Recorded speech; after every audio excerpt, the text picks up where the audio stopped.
Hi everyone and welcome to NCHC Between the Boards. I'm Greg Ankers. Coming up on tonight's show, highlights are ahead featuring two key conference battles, and we've also got the last non-conference game of the regular season. Commissioner Josh Fenton drops by later to preview the Battle on Blake set to take place at Coors Field this weekend featuring Denver and Colorado College, and we'll introduce you to two players who know all about international competition. All of that is straight ahead, but we'll drop the puck first on our Spotlight Series featuring number 2 North Dakota at number 13 Denver. Both teams entering off of bye weeks in this series and both rosters fully healthy and ready to go. Denver hoping to rewrite history this time around. The last time these two teams got together in Grand Forks, North Dakota swept the Pioneers, outscoring them 9-1 in Grand Forks. And Friday night at Magnus Arena would not disappoint the more than 6,000 fans in attendance. One of the best college hockey games we've seen all season long. North Dakota gets the party started 5.5 minutes into the first. Christian Wolannon, trailing on the play into the zone, gets the goal though to give North Dakota a 1-0 lead. Denver would answer back though at the other end of the ice. Nolan Zajac with the shot on, tipped out in front by Grant Arnold, as this one's tied up at 1 as the teams head to the locker room for the first time on the weekend. In the second, Denver would then take the lead off the faceoff just the way you draw it up. Win the draw, and then it's Danton Heinen feeding Trevor Moore for a 2-1 Pioneers lead. North Dakota would answer back though midway through the period. Great defensive play on one end by Gage Osmus, leading to a goal at the other end. Nick Schmaltz feeding Troy Stetcher, who goes top shelf for the goal there, as this one's once again tied up at 2 goals apiece. But just a couple minutes after that, Denver answering back at the other end. Trevor Moore going to find Adam Plant wide open on the backdoor side as Denver retakes the lead 3-2 after 2 in the third. North Dakota once again comes up with the equalizer just over 90 seconds into the period. Troy Stetcher feeding Brock Besser for the goal. This one tied up once again at 3 goals apiece, but Denver would retake the lead later on in the period. And again, from one end of the ice to the other, this time it's Danton Heinen with the goal as the Pioneers retake the lead at 4-3. Denver would then extend its lead short-handed later in the period off of the turnover. Quentin Shore does not miss from that spot as Denver takes a commanding 5-3 lead, but 30 seconds after that, North Dakota pulls its goaltender. They're still on the power play. Nick Schmaltz fires home the wrister, and it's a 5-4 game. But in the closing seconds, North Dakota would have a couple misplays by the defenseman. Troy Stetcher whiffs on it. Tucker Poolman falls down, and that leads to the empty netter by Heinen as Denver survives a back-and-forth affair, winning at 6-4 despite being outshot 45-31. I think North Dakota played really well, and we matched it. And I don't think our players believed it until you saw us score 1-1. All of a sudden, it's like we can play with them because they did dominate us, so there was that mental effect. But once that went away, it was just great college hockey. I thought we played well. We just had a few D-zone coverage breakdowns on their top line, and if you give those guys time and space, they're going to make plays, and that's what they did tonight, so we got to be better on that line tomorrow. Both teams would come out on Saturday night looking to keep the offensive power up, and 8:31 into the first, Denver gets on the board first, and it's going to be Dylan Gambrell, that top line, once again giving North Dakota fits. Gambrell going top shelf to beat Cam Johnson for a 1-0 lead. But 30 seconds later, something about 30 seconds later, North Dakota with the quick answer at the other end. Luke Johnson feeding Austin Pagansky for the equalizer as this one's tied up at 1 once again after the first. In the second, Denver striking early in this mid-period. Jared Lucas-Savages alone in the slot, fires home the wrister there for a 2-1 Denver lead. That lead would hold into the third when it would be extended. Trevor Moore going to get the goal as he somehow gets behind the UND defense as Denver goes up 3-1. Dylan Gambrell would add an empty netter as Denver goes on to win 4-1 on Saturday night, getting the all-important sweep on home ice. Tonight I thought they just outplayed us, scoring their chances, and it was just they played well all weekend, and they deserved both wins. We had great layers. They had to go through 2 or 3 people to try and make plays, and that's what you want, especially in a game like after the emotional win last night. You knew we weren't going to have as much energy, and neither did they. And it was going to be more of a game, the team that executed and showed the most desire to win battles was going to win tonight. More highlights are yet to come on the program, including the final non-conference tilt of the regular season. That's coming up next as you watch NCHC Between the Boards.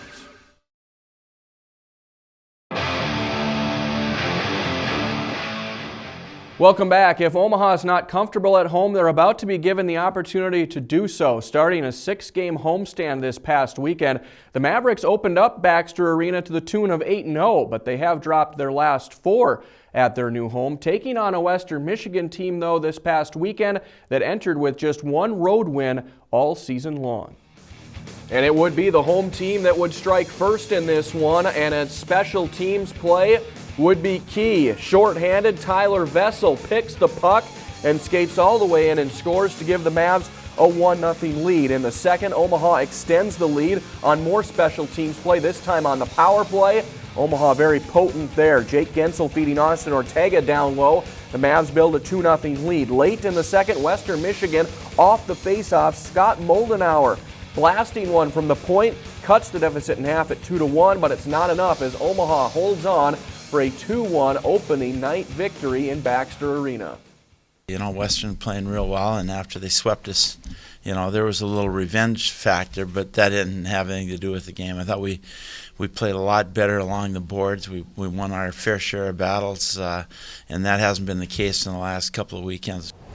Following the defensive showdown on Friday, it would be an offensive explosion in the first period on Saturday. Western Michigan, just 21 seconds into the game, Michael Rebry throws one on net from the corner, somehow gets by everybody, including the most important Evan Wenninger, for a 1-0 lead. Omaha, though, striking back. Justin Parizek, short-handed, breaking in by himself, ties things up at 1 goal apiece. Western would answer, though, later in the period, working a power play.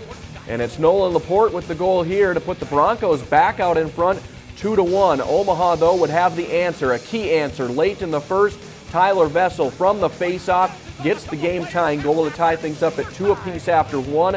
Then in the second, the Mavericks start to control play. Tyler Vessel breaking out in front. He goes backhand for the goal to give Omaha a 4-2 lead. They go on to win 6-3 as the Mavericks get a sweep on their home ice. I think that was the difference in the game. It really was when, you know, we scored right at the end of the second period, and then we got the go-ahead goal, you know, 3-2, 4-2, 5-2, you know. That really set the tone. And then Evan made 2 sneaky saves in between when we were up 3-2. On Saturday night, came out with great jump, ended up giving up another shorthanded goal and, you know, mishandling pucks at the blue line and letting their guys get in on breakaways. You talked about a phase during the game in the second period, about 6-7 minutes, where we didn't do our job. Miami and Bowling Green set up the final non-conference regular season game for NCHC teams. Miami has turned things around offensively as of late, scoring 3 or more goals in 5 of their last 6 contests. The last time they did not score 3 goals in one was their last meeting against Bowling Green when they won 2-1 at home, this time looking for the series sweep over the Falcons playing on the road. After falling behind 1-0 in the first, in the second period, Miami would get a special team spark on the power play. The feed coming across to Anthony Lewis, and Anthony Lewis does not miss from that angle as that ties things up at 1 goal apiece. Then just 3 minutes later, Sean Corrali getting the go-ahead goal here for Miami as he works hard down low to give the Redhawks a 2-1 advantage. In the third, Miami extends the lead thanks to the stick work of Kiefer Sherwood, who comes up with the goal here for Miami out in front. That made it a 3-1 game. Then later in the period, Miami seals it with the empty netter from Matthew Cato as they go on to win 4-1, and they get the season sweep of in-state rival Bowling Green with the victory, out shooting the Falcons 49-22. Fresh off of the week, these are the players being honored by the NCHC for Players of the Week honors for the second time this season.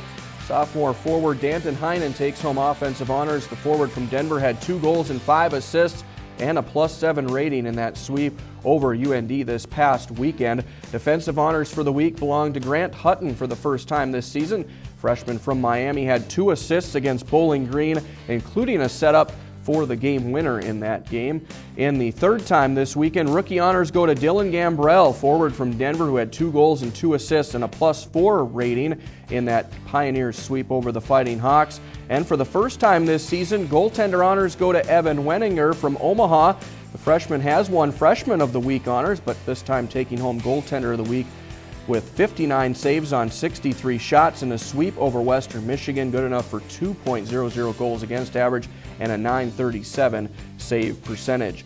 The polls have shuffled a little bit this week following last weekend's contest. The USCHO.com poll has St. Cloud State now at number 3 with North Dakota number 4. Denver cracks the top 10 while Omaha sits number 12. And the USA Today poll, very similar. St. Cloud State 3, North Dakota number 4. Denver cracking the top 10 there as well. Omaha currently sitting at number 11. The pairwise rankings this week continue to have St. Cloud State and North Dakota in the top 5 at number 2 and 3 respectively, while Denver and Omaha are in a tie for 8th place right now and both sitting comfortably to make the NCAA tournament as things stand today. The NCHC standings, the race for the Penrose Cup heating up between North Dakota and St. Cloud State. They're tied at the top with 41 points apiece.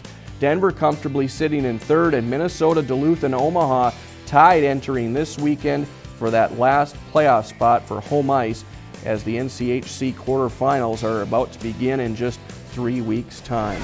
Well, stay with us here on NCHC Between the Boards. Coming up next, Commissioner Josh Fenton drops by. Topics include overtime and the battle on Blake.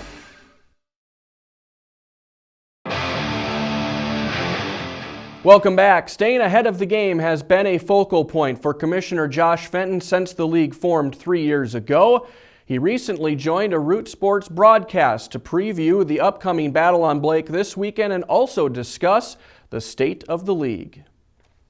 Commissioner, just to start us off, you're coming off a great season on the ice, 6 of the 8 teams making the national tournament. 2.5 years into this conference, what's the state of the conference and where do you see it headed going forward? Well, we feel like the state of the conference is very good at this point. As you mentioned, we had a great competitive year last year with 6 of the 8 teams in the NCAA tournament. We're positioned to do something similar, hopefully, this year. Our teams have performed very well in the non-conference competition. We continue to have a great year-end event with the NCHC Frozen Face-Off in downtown Minneapolis at Target Center. But things like NCHC TV and various other fan engagement things that we've tried to do during the course of the year has really helped kind of promote and build the brand of the conference. And so we're excited where we are. We look forward to where we're going.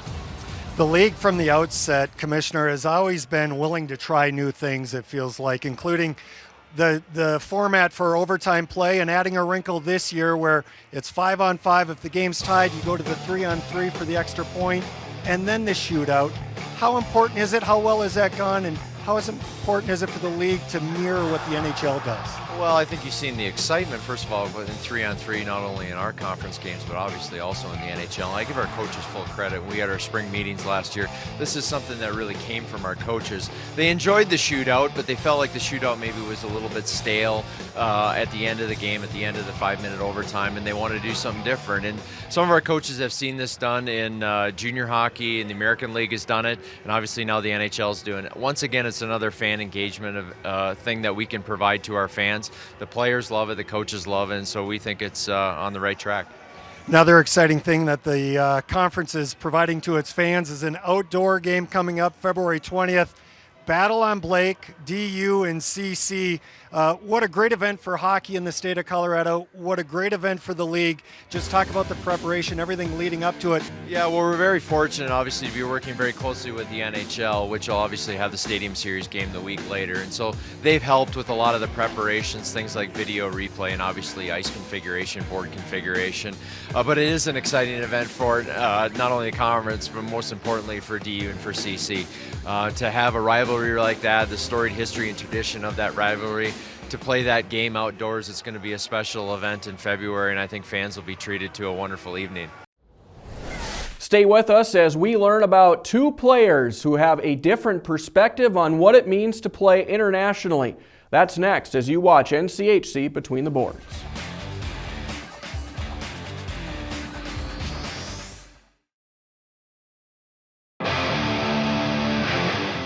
Oliver Kaski came to the States to play hockey in the USHL, but a visit to Western Michigan was all it took for this defenseman raised in Finland to continue playing on this side of the Atlantic. And so far, his time here in the United States playing and living has been smooth sailing so far. My first experience with hockey was probably in Germany, where my dad played 3 years. And there I started to skate and, of course, hanging out at the rink when my dad played there. I was 3 when we moved back to Finland, and I joined a team when I was 4. It's probably not the most played sport. I think soccer is the most played sport, but it's like most popular for sure. Like in fans and the Olympic Games, got some medals, and we don't see that from soccer. So I like Ovechkin, the Russian players a lot. And when I got older, I started like the Swedish defensemen for sure. Oliver Larsson, Erik Karlsson, Johnny Klingberg. Those are probably the 3 guys I look up mostly.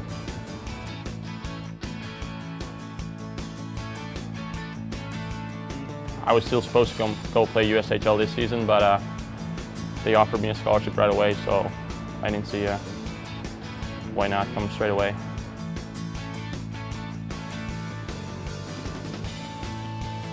Yeah, it's easy nowadays. Technology is so good. I mean, it's the time difference that's the biggest issue there. I got to call them like right after practice if I want to talk to them. It's 7 hours more than here, so yeah, but it's easy. I talk every week with my parents, so it's easy.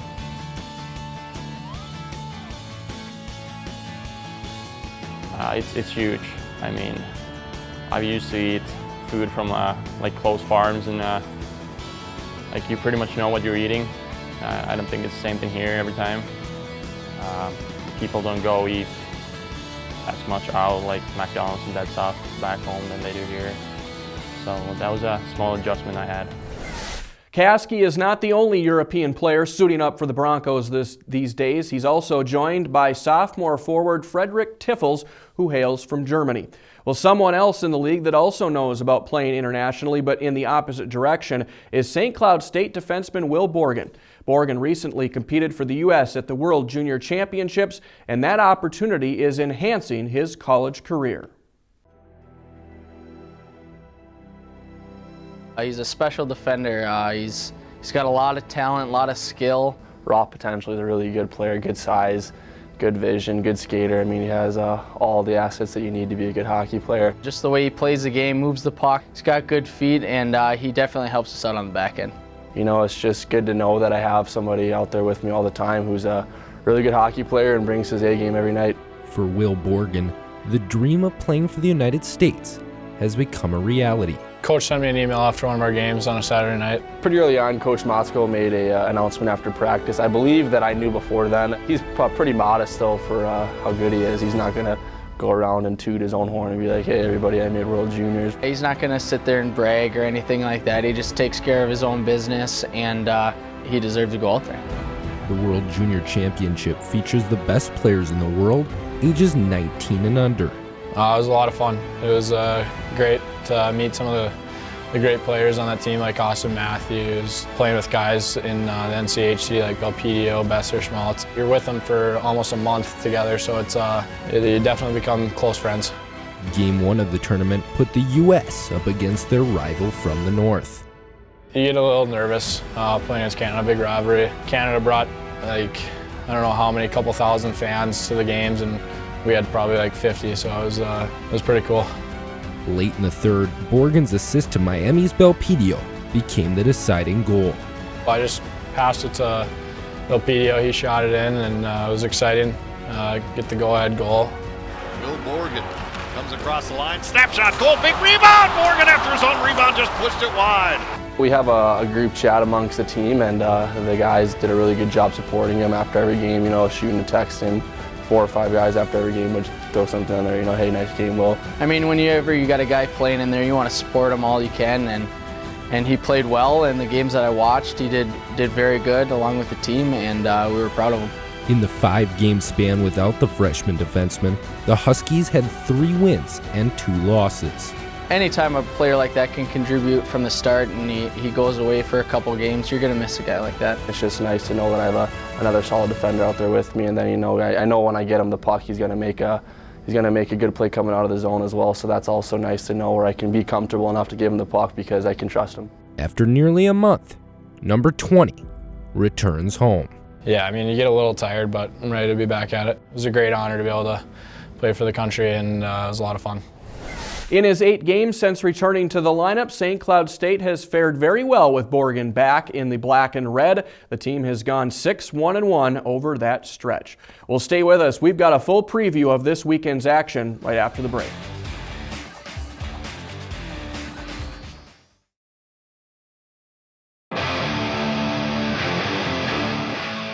It's all NCHC play from here on out as each team has 6 games left in the regular season, and all of them are conference contests ahead. And it should be quite a race for the Penrose Cup as number 3 St. Cloud State is at number 12 Omaha. The Huskies currently tied atop the conference standings with number 4 North Dakota. The Fighting Hawks playing host to Minnesota Duluth this weekend. Number 10 Denver at Colorado College, a series that started last night in the Springs. It wraps up in the Battle on Blake at Coors Field tomorrow. We'll have full coverage of the event next week here on the program. And elsewhere in conference action, it's Miami at Western Michigan. We'll have highlights from all those contests right here next week on the program. We hope you'll join us then. Until next time, enjoy the games, everybody.